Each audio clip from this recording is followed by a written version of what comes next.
Terima kasih Anda masih bersama kami. Bagi Anda yang baru saja bergabung, kami hadirkan kembali 3 berita utama hari ini. Satu rumah di Kelurahan Tanjung Raja, Kabupaten Ogan Ilir terbakar. Seorang lansia tewas. Keluarga korban perkosaan dan pembunuhan di Kota Palembang protes. 3 pelaku direhabilitasi.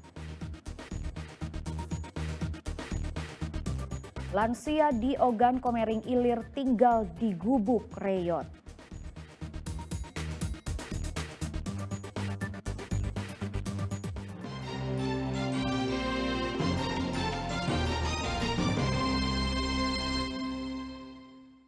Bawaslu Ogan Komering Ulu memanggil 4 pejabat Pemkab Ogan Komering Ulu terkait netralitas aparatur sipil negara dalam Pilkada 2024. Mereka diminta klarifikasi atas kehadirannya di sebuah acara 17 Agustus lalu yang disponsori salah satu Bapaslon Bupati dan Wakil Bupati Oku.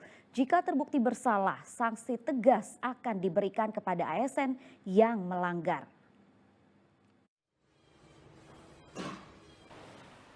Bawaslu Ogan Komering Ulu memanggil keempat pejabat untuk dimintai klarifikasi.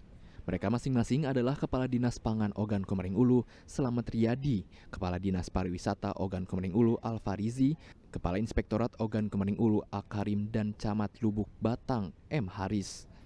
Pemanggilan ini karena kehadiran 4 pejabat di lingkungan Pemkat Ogan Komering Ulu saat acara lomba balap motor di momen 17 Agustus lalu. Kehadiran keempat pejabat dinilai dapat mencederai netralitas aparatur sipil negara dalam Pilkada serentak tahun 2024. Sebab kegiatan balap motor tersebut disponsori oleh salah satu bakal pasangan calon bupati dan wakil bupati Ogan Komering Ulu. Meski telah dimintai klarifikasi, namun Bawaslu Ogan Komering Ulu belum menyimpulkan apakah keempatnya masuk kategori pelanggaran ASN atau tidak. Hari ini belum bisa kami menyimpulkan apakah ini ada kaitannya sama netralitas ASN atau apa, belum sampai ke situ kan, karena kita masih mengkaji terlebih dahulu terkait dengan apa yang dari peristiwa yang sudah terjadi. Sementara Slamet Riyadi, Kepala Dinas Ketahanan Pangan Ogan Komering Ulu, membantah kehadirannya dalam rangka mendukung salah satu bakal pasangan calon bupati dan wakil bupati Ogan Komering Ulu. Tahunya dapat undangan, karena kebetulan istri saya lama menjadi camat Sano, dan saya kenal dengan kadesnya terutama, saya diundang dan saya hadir. Jadi tidak ada sama sekali di situ spanduk, pamflet ataupun apa yang menunjukkan itu acara daripada paslon. Jadi kapasitas kita hadir saat itu Pak, selaku kepala dinas atau warga biasa Pak? Kalau saya pribadi menganggap, karena ditulis Slamet Riyadi, Kadin Ketahanan Pangan, saya anggap pribadi Pak. Jika dalam pemeriksaan ini ditemukan pelanggaran, sanksi tegas pun akan diberikan, mulai dari disiplin hingga terberat berupa penyemecatan atau pidana. Didi Irwansyah melaporkan dari Kabupaten Ogan Komering Ulu. Satu rumah di Kelurahan Tanjung Raja, Kabupaten Ogan Ilir terbakar. Dalam kebakaran ini seorang lansia tewas. Sementara penyebab kebakaran masih dalam penyelidikan polisi. Kebakaran melanda salah satu rumah warga di Desa Lingkungan 2, Kelurahan Tanjung Raja, Kabupaten Ogan Ilir. Kobaran api terlihat membesar dengan membakar bagian atap bangunan rumah. Api juga dengan cepat membakar barang-barang dan perabotan yang berada di dalam rumah.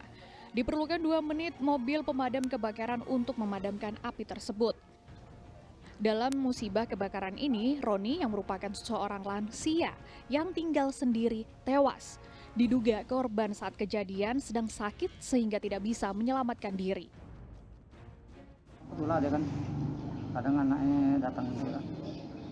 Tapi waktu kejadian lagi dewean apa tidak? Dewean, aku sedang balik ke dusunnya, ke tanya lu. Biasanya datang ke sini ya? Berdua tinggal di rumah. Aku kan siapa tuh lah ya. Anak-anaknya kemana almarhum? Anaknya begawi keluarga. Setelah dievakuasi dari dalam rumah, jenazah Roni dibawa petugas damkar ke Puskesmas Tanjung Raja. Sementara penyebab kebakaran masih dalam penyelidikan pihak kepolisian. Dedi Ruansyah melaporkan dari Kabupaten Ogan Ilir. Tinggal di Gubuk Reyot, seorang lansia pria di Desa Pematang Liburan, Kecamatan Jejawi, Kabupaten Ogan Komering Ilir hidup memprihatinkan. Bahkan untuk sekedar makan pun ia berharap dari belas kasih tetangga. Berikut kisahnya. Bangunan berbahan kayu serta dinding dari pelepah nipah ini yang menjadi rumah tinggal Amri di Desa Pematang Liburan, Kecamatan Jejawi, Kabupaten Ogan Komering Ilir. Jauh dari kata layak, tiang penyangga gubuk di bagian dalam ini juga tampak rapuh sehingga membuat kondisi bangunan miring. Amri hampir setiap malam harus merasakan dinginnya udara malam. Belum lagi jika hujan turun, air sudah tentu masuk ke dalam atap rumah bocor. Sudah 20 tahun dirinya menempati gubuk berukuran 4x5 meter ini. Dan untuk bertahan hidup, Amri berharap bantuan dari tetangga karena hasil menjual padi di sawah yang digarapnya tidak mencukupi kebutuhan hidup sehari-hari. Kebutuhan Bapak sehari-hari untuk makan, Bapak ini sawah dek dikit-dikit. Nanam padi ya. Itulah ada umur dikit. untuk kebutuhan sehari-hari ya Pak? Untuk makan belanjanya. Kadang-kadang dijual beras. Yang itulah, yang lain enggak ngerti. Meski sudah puluhan tahun hidup di gubuk ini dalam kemiskinan, Amri tak tersentuh bantuan dari pemerintah. Di usianya yang telah sepuh, Amri hanya berharap bisa hidup dengan tenang tanpa harus merepotkan orang lain. Dedi Ruansyah melaporkan dari Ogan Komering Ilir. Ratusan anak mengikuti beragam lomba kreatif yang digelar di salah satu pusat perbelanjaan di Kota Palembang pada Minggu pagi. Selain untuk mengisi waktu libur sekolah, lomba ini dapat melatih anak berinteraksi dan bersosialisasi. Melalui kegiatan ini diharapkan dapat mengoptimalkan tumbuh kembang pada anak. Selamat pagi teman-teman. Sekitar 200 anak mengikuti lomba kreativitas yang digelar di salah satu pusat perbelanjaan di Kota Palembang pada Minggu pagi. Para peserta dapat mengikuti berbagai lomba seperti menyanyi, menari, mewarnai, dan melukis. Sedangkan bagi orang tua diadakan talk show tentang wawasan dan informasi perkembangan anak serta pentingnya kesehatan mereka. Kegiatan yang diadakan oleh salah satu klinik spesialis anak Palembang ini selain bertujuan untuk mengisi waktu libur anak, juga untuk melatih anak agar dapat berinteraksi dan bersosialisasi. Sebab tumbuh kembang anak yang baik dapat menjadi penting demi menciptakan generasi bangsa yang berkualitas. Salah satu faktor yang menghambat tumbuh kembang anak adalah dengan memberi mereka gadget atau gawai. Berikan stimulasi pada anak supaya anaknya tetap tumbuh kembang optimal. Contoh saat ini yang kita lakukan adalah demo MPASI, di mana demo MPASI ini adalah untuk menunjang pertumbuhan seorang anak dengan makanan yang bergizi. Ya. Kemudian orang tua juga harus kita berikan edukasi yang sebaik-baiknya, di mana dari jam 8 sampai jam 5 sore anak-anak tidak akan nonton, ya, karena dia sibuk dengan permainan di hari-hari.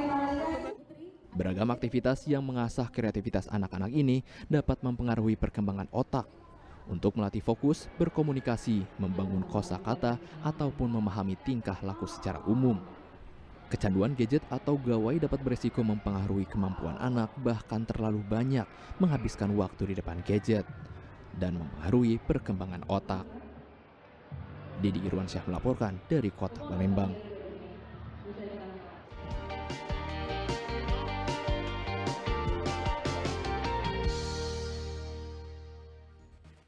Laporan tersebut mengakhiri berita Palembang hari ini. Saya Rizka Dior berterima kasih atas perhatian dan kebersamaan Anda. Selamat beraktivitas dan sampai jumpa.